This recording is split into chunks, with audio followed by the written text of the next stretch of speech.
When recruiting news is this good, Saturday's really just icing on the cake at this point. Speaking of Saturday, are we getting smoke and mirrors inside the Boone Pickens Stadium locker room? Or is there actually some fire to the statements made by some of the players coming up?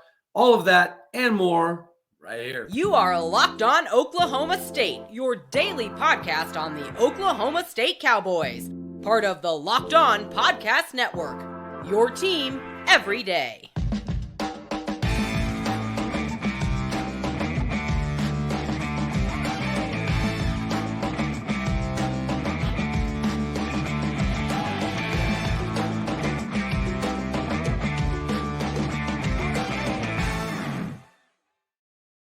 Howdy, y'all, and hello, all. Welcome back to Locked On Oklahoma State, your daily stop for all things Cowboy and Cowgirl related. I am your host, Cody Stovall. I appreciate you stopping by. We're going to have a good one today, but real quick, we are partially sponsored today by Built Bar. Do yourself a favor, go to Built.com right now and check out the crazy amount of flavors that they have with the protein bar that actually tastes like a candy bar. Go to Built.com right now. Use promo code LOCKEDON15 to get yourself 15% off. Again, that's Built.com for Built Bar, the protein bar that actually tastes like a candy bar. Yes, the recruiting news today is fun. We're going to do a deep dive of everybody tomorrow. I just wanted to hit a little bit of it today and make an announcement that whatever happens Saturday, it's okay, right? Are we going to win? I think that I think we're going to talk about some things that make that a possibility. Or am I just being sucked into too much orange Kool-Aid once again? Guys, this whole game, right? It's got the feel of a must-win because it is a must-win, right? You're coming back home after going 0-2 in the state of Kansas, which you haven't done in goodness knows how long, right? If you dig back even into the early 2000s, mid-90s, that's maybe the area you will find that. Just like the last time we lost in Lawrence was 1994. Put that in perspective for you. So we have to get this taste out of our mouth. This is a decent get-right game. The only other team in the Big 12 that you feel is susceptible more than us at the moment is Iowa State and West Virginia. Now, both teams have the talent and capabilities to jump up and bite you, which is why we're not sleeping easy going into this one. But the recruiting news for today for men's basketball, women's softball, there's some stuff filtering in still yet on baseball, which is why we're going to focus on all of the recruiting tomorrow. But getting the number 12 class in America for Mike Boynton, it's a big deal. And the way it's looking for the 2023 class, I think we're going to be okay. The question is, does that mean that, his job is secure regardless of what happens this season? I think if he would have landed Anthony Black, that would have put us in like the top 5, top 3 category for men's basketball in recruiting. I think if that would have happened, then, yeah, I think he gets a pass regardless of what happens this season. But that's not what happened. Now, number 12 class is really, really, really good. It's not like, we're extremely disappointed by any stretch of the imagination. But, for guilty pleasure, getting that Corey Black or Anthony Black would have been big because he was a big-time get. And a lot of crystal ball prognostications had him going to Oklahoma State. So there was a lot of excitement coming into the day. But nonetheless, very, very, very good class. We'll go through everybody tomorrow. Women's softball also right around that number 20 run, 19 range. So right around a top 20 class for women's softball as well. Not to mention, Kenny Gajewski is bringing transfers in, and they're massive transfers. And every time he does so far, he's hit a home run. So not only do we have a top 20 recruiting class in softball, good and daggone well, he's going to find some other pieces to come in to fill that thing out. So it's essentially going to look like a top 10 class when it's done regardless. So again, we can rest a little bit easier, right, going into Saturday, and we can feel a little bit better regardless of the outcome. Now, we definitely need this one, guys. We need this W here. Ladies, this is a big one, right? And you can feel it inside the stadium. Now, when I say smoke and mirrors as opposed to is there some fire, if you've been listening to some of the interviews recently of the players, I think you do see, obviously, a lot of fire in them, right? They're saying the right things. Their mannerisms indicate that they feel what they're saying. But again, we won't know until we see the product on the field. And lately, the product on the field has not been too much to write home about. So what are the keys to this one? How are we going to be able to stem the tide here and get us back on the right track? Because if you saw a recent 247 article by Cody Nagel, it was very good article, by the way, sir. But I implore you, check it out. He went over how it's still theoretically possible that we could end up in the Big 12 championship game. I personally don't think that should be what we're thinking about at all. Does it mean it's out of the picture? I don't think so. My only point is we've got much, much, much more to be concerned with and need to get, addressed before we have any type of conversations about getting back to Arlington. It is very difficult to swallow that, right? Because for the first 4 or 5 games, it looked like it was going to be Oklahoma State and TCU and Arlington. It was almost a foregone conclusion. But, this is a byproduct of having a conference that is this talented. You kind of feast on each other. And it's not necessarily a good thing, right? So that's the biggest difference between the Big 12 and everybody else is the SEC, they have gimme games, right? The top half of the SEC has gimme games at the bottom of the roster, and that's just 100% factual statement. So does the Big Ten. Everybody else has a bottom portion of the conference that they can feed on to get extra wins, right? You get these extra wins, you get guys healthy, you don't have to use a lot of your depth, you don't have to play a significant amount of plays, and then you can gear up for the big games. Well, in the Big 12, unfortunately, every game is a big game, and every team can jump up and bite you. So, it's really hard to feel confident like we did in the beginning. Yeah, it is. It's a tough pill to swallow. But we'll break down, I think, some reasons why we should be fairly optimistic. And, we may teeter-totter on that line of, is this too much orange Kool-Aid or not, right? That's the question. The beauty of it is you guys can let me know in the comments section what your thoughts on the situation are. Should we be super pumped up still yet and hope for a couple losses by a few teams to get us back in the Big 12 title race? Or is it fair to kind of slow it down a bit and just focus on controlling a game, which we haven't done since the Baylor-Texas Tech type of games? We didn't control anything after that other than TCU. And in my opinion, the way that we kept taking our foot off the gas, Baylor, Texas Tech, TCU, and the way that it bit us in the TCU game, I think that's a reflection of what has happened. The snowball effect that has turned into this complete nosedive. But again, there might be some ways out of it. By hiring the right people, right, it puts you in a position to have these type of conversations and get the players to be engaged, understand, and get remotivated, right? And I'm sure that when you go into the hiring process, just like Oklahoma State and Baylor and Kansas State, to do it the right way, you got to have the right people. To have the right people these days, like every single new potential hire, it's a high stakes wager to see if it's going to be the right one for you, which is why LinkedIn Jobs is the best avenue for you to take to get what you need precisely out of the people you're looking for. Stop fooling around with having interviews that just don't make any sense, right?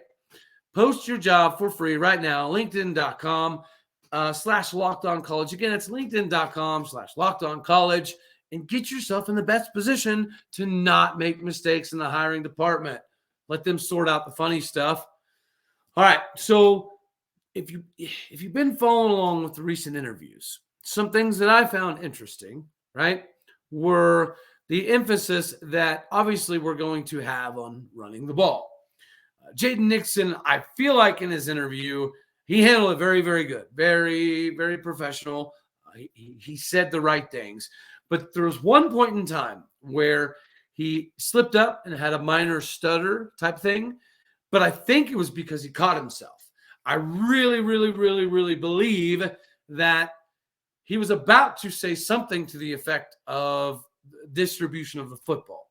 But he didn't. He backed off just a hair, and then he answered it the politically correct way, right? But I agree with the little person inside of him, right? The person on his shoulder saying, say it, do it. You know it's true. You need the ball more. But he didn't. So that's our job. We get to say that. Jaden Nixon needs the ball more. We've been saying that for a few weeks. Again, it's not because Dominic Richardson's not talented. It's because what we're asking him to do is clearly not his specialty.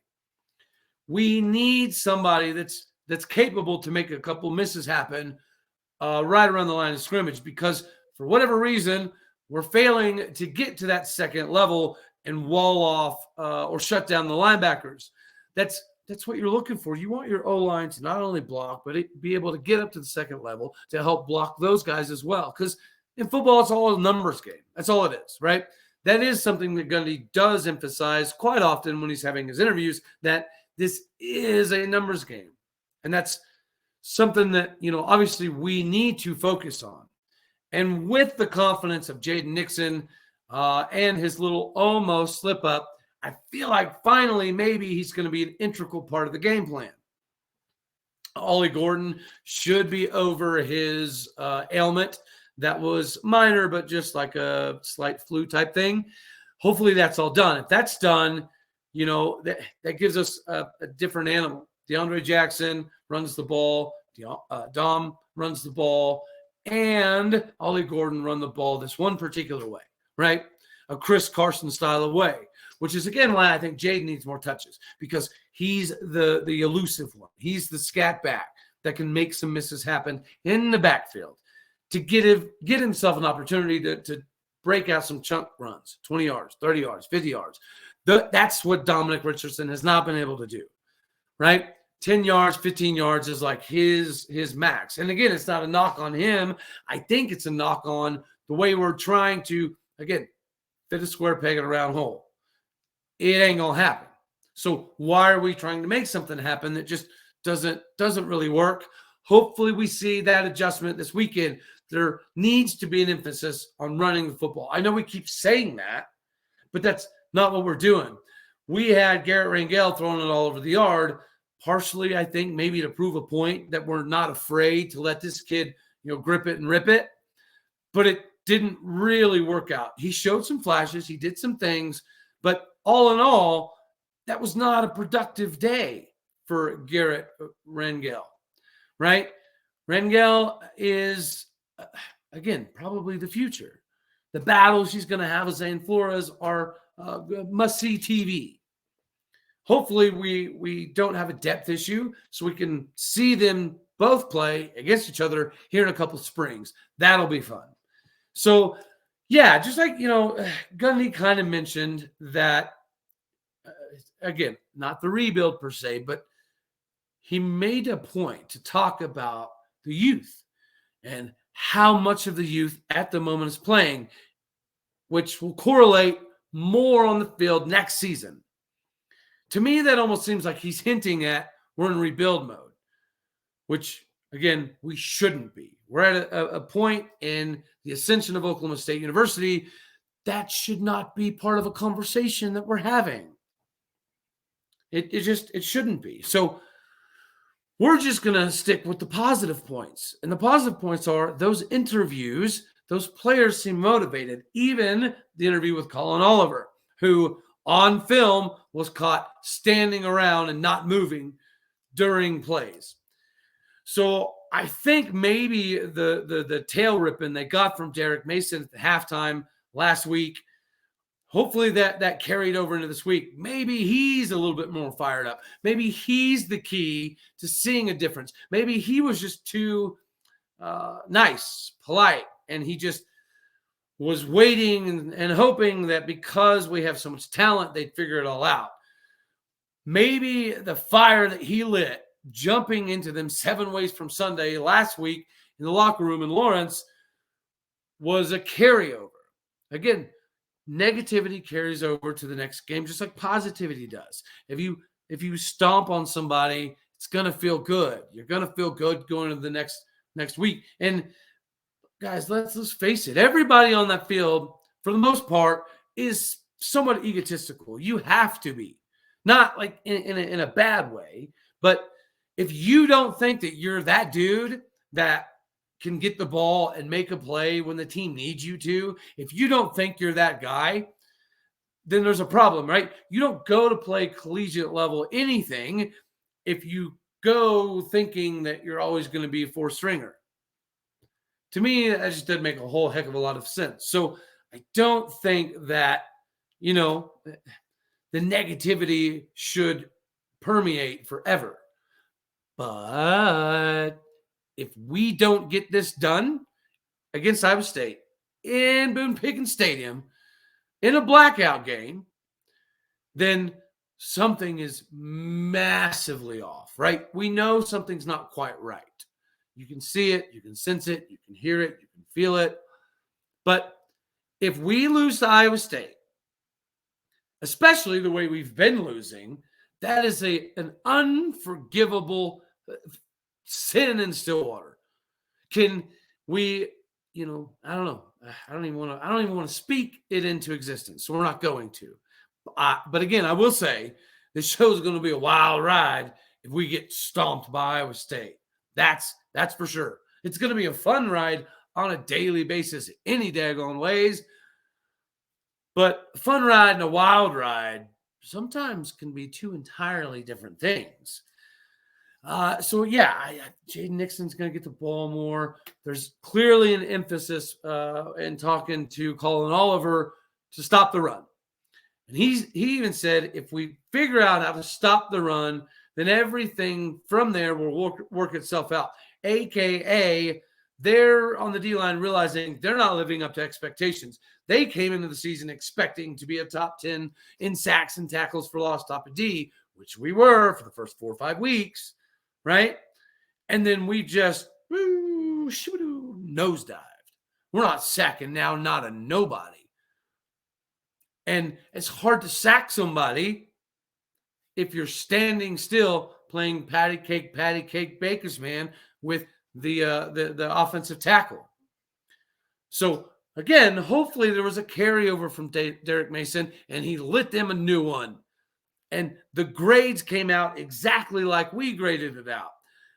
At this minute mark, you did this and you stood there. At this minute mark, you did this and you jogged down the field. At this minute mark, you hit the wrong dude, went the wrong way. This minute mark, you hit your own linebacker square in the back.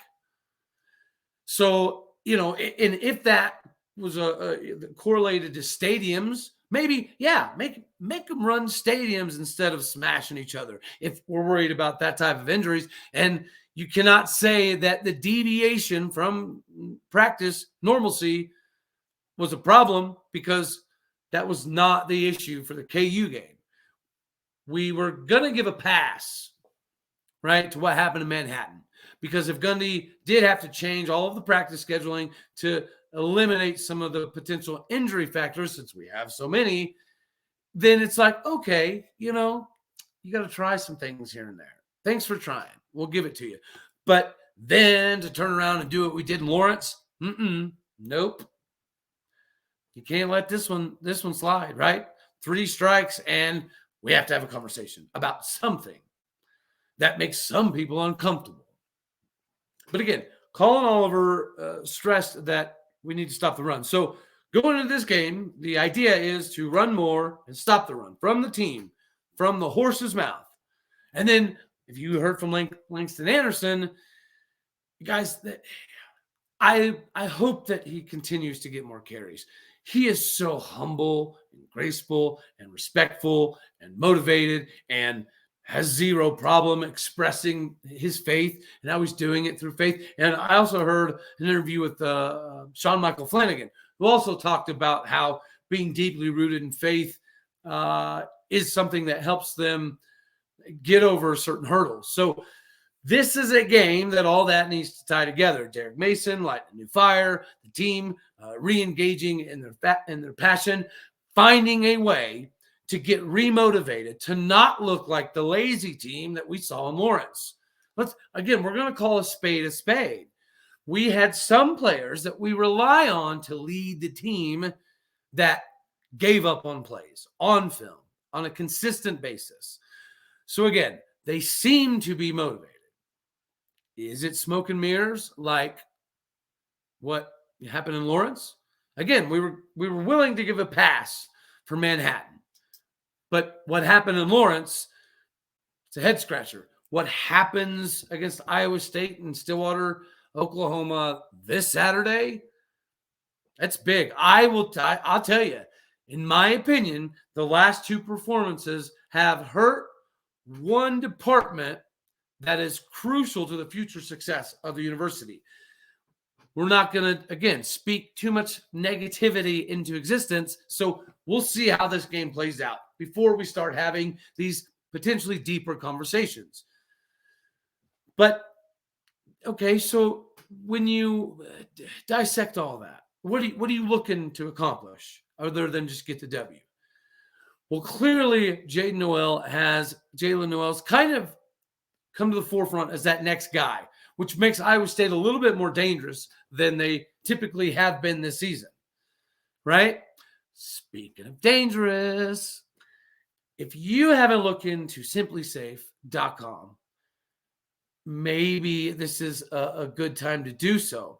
During holiday season, it's statistically proven that there's more robberies, there's more people trying to steal packages off of front porches. So if you go to SimpliSafe.com and get you and your family more secure than, I don't know, any of the security systems available in San Francisco, then you're probably doing the right thing. Call it an early gift to yourself. I'm going to protect everybody with my 24/7 monitoring agents, real monitoring agents that actually watch screens and actually help you get a faster police response time because they can pinpoint the sources of the negativity that's happening, right?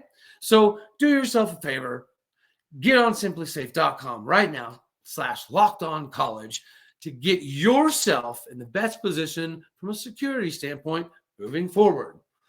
All right, so before we get out of here, obviously Noel is that next guy to Xavier Hutchinson. For a large portion of the season, their offense was Hutchinson. Now Noel has come on as another viable option. So we do have to pay more attention to their passing attack. Now, guys, Hunter Dekkers is, I don't know, his stats aren't great, but the dude is pushing 2,400 yards. He's thrown for 2,370 yards this season. So he can put up numbers. And yes, it's largely due to the assistance of Xavier Hutchinson and now the emergence of Jalen Noel. But he can sling the ball a little bit. He has 16 touchdowns to go along with his 10 picks, right? That's his Achilles heel. Does it remind you of somebody? His Achilles heel is interceptions. Interceptions are what creates the negativity in Ames, Iowa, as it pertains to Hunter Dekkers. Hunter Dekkers is like the prodigal type of son that is coming to be a somewhat Brock Purdy-style savior. The difference is he's an Iowa native, right?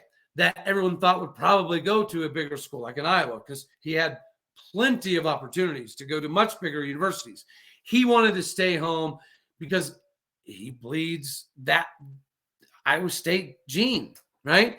That's what he wanted to do. He wanted to be the hometown kid that came and got her done. So that is not only commendable, but you kind of want to see him be successful, just not this weekend, right? They do have the ability. They're a very play-action heavy team, and sometimes our linebackers are susceptible to get their eyes caught in the wrong place and get some over-the-top issues with tight ends. So hopefully that's something we're prepared for. Preparation has been a difficulty. So you're not like super confident. But I do have confidence in Jaden Nixon, right? I have confidence that the fire has been lit by Derek Mason and some of the senior captains, like a Colin Oliver, to not be standing around at all. Gang tackling, flying to the ball, that helps when you're missing tackles. If you're missing tackles, but you got dudes that you know are going to be there, then just slowing somebody down sometimes can do the trick. Not that it's a good thing. You don't want to practice technically failing, but if you have trailing people to be helpful that help with the tackles instead of running into you, it gives you a little bit of hope. And speaking of hope, guys, you ready? Tanner Brown still leads the nation in kicking. Well, the Big 12 for sure. And he's up there in points for national as well. Have some faith in Jaden Nixon. Mason Cobb is 5th in the Big 12 in tackles. So we've got some bright spots, right? So what is it going to take? What are our keys to this one? I think if we get over 3 sacks, we're probably going to win. If we get under 3 sacks, it's going to be a hard day. Now, if you're like, hey, Cody, that's kind of crazy because we haven't had a sack, I don't know, in a while. It's been a few weeks since we've had one. You're right, which is exactly why I'm saying this has to be a get-right game. And what is the one position on the field that we all thought was going to be the backbone? The D-line. It hasn't been. And you can that's why the back end of our defense is being so exploited. It's because the D-line is not living up to their end of the bargain. You got to think about it. In the back end of the defense, you can only run with a dude who's as fast as you or faster than you for so long before everything just kind of breaks down. It's inevitable that if you let a dude continuously run and run and run, he's eventually going to find a patch of grass, which is why scramble drills are difficult for a DB. But if the D lineman is getting to the quarterback in under 3 to 4 seconds, then it nullifies that issue. And it does give the back end a lot more time to recover. If you're really only asking your corners to hold a guy for like 3, 4, 5 seconds. That's it. Anything after that, you know that you lose any type of advantage that you may have potentially had. So if the D-line gets more than 3 sacks, 3 or more, I think we get her did. The other thing is turnover margin. So if you look at the turnover margins, that's an important key for us that we haven't been winning lately. If we're +2 on turnover margin, again, I think we get the dub. And Hunter Deckers is clearly susceptible. So what I'm saying is not, a crazy expectation. These are things that we should get done.